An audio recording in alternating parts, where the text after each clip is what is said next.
Hey everyone, want to elaborate more on the audio, the Cable1 system I was talking about. So this would be for an Zaxcom ERX. So we're coming off of TRS 3.5mm. Don't worry about this is TRS. I just didn't use the other end. So one side is going to be audio, the other side is going to be timecode. So this would be the timecode side. And what you would do is you'd take the timecode cable that you would use for whatever, and you would just plug it in here. And timecode's done. So just the same as if you were using the timecode cable without pushing any audio. You would plug it directly into the 3.5mm spot on the ERX and you'd be done. This is the exact same thing. So if you don't need audio, you can just plug it directly into the ERX. You're done. If you need audio, you just plug it in here and you're good to go. And this is where the audio comes out, for example. So let's say we're doing audio to Alexa with a 5-pin. Well, obviously you would want, in that case, a 5-pin XLR, right?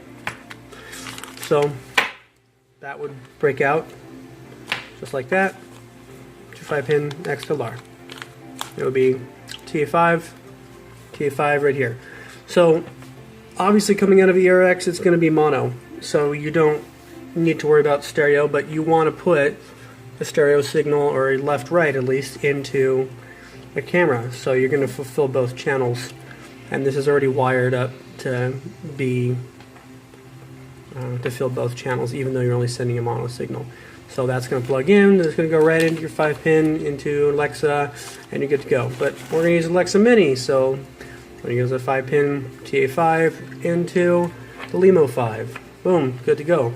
Well, let's say you're using a different camera. All of a sudden, you get to set and they're like, well, we lied, we're using an FS7.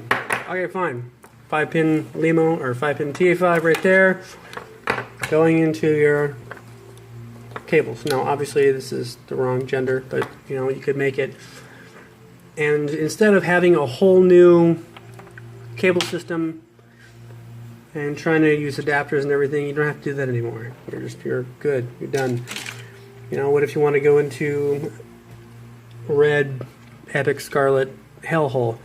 Well, then obviously you would have to, I don't have them, but 2 right angle TRS. Boom, you plug it right in here. It would do the same thing. And the cool part is well, what if you're going to use a breakout cable now, where you want to use XLR? Okay, well, that male TA5 that we were talking about earlier. Oh, shoot. Worried about that cable. It's right in front of me. I threw it. Anyway, your male TA5 would come off of those 2 TRS cables, and then you would just use another TA5 that breaks out into 2 XLRs like this. You know, it makes it easy because in this case everything breaks out to TA5, and you don't need a plethora of proprietary cables. You have, you know, all the gender benders are right here. They're already doing it for you, so you don't have to have a ton of them. So that's the idea. Someone asked me what exactly I meant by doing this. I built this for the ERX. This one's done, it's ready to go. And this is the primary pigtail that would come off the ERX. And then whatever I need from there. So that's going to be the easy part. And that's it. Yeah, lots of fun. So cool. That's how it works, guys.